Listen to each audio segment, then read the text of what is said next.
Lani je minilo 30 let, ko so takratni pripadniki teritorialne obrambe, miličniki in vsi, ki so nudili pomoč, aktivno sodelovali v vojni za Slovenijo in prispevali k osamosvojitvi Republike Slovenije.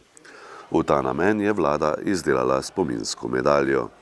Območno združenje veteranov vojne za Slovenijo Slovenska Bistrica je vse živeče osebe, ki so sodelovali v pripravi, razglasitvi, obrambi in vzpostavljanju državne suverenosti in jim je bil priznan status vojnega veterana ob 30. obletnici samostojne neodvisne Slovenije, povabilo na svečano podelitev spominskih medalj. Svečana podelitev je minulo soboto potekala v veteranskem centru Brinje.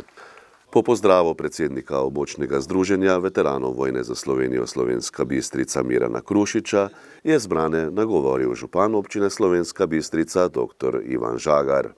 V kulturnem programu so nastopili učenci in učenke osnovne šole Zgornja Ložnica in vokalna skupina Vivere.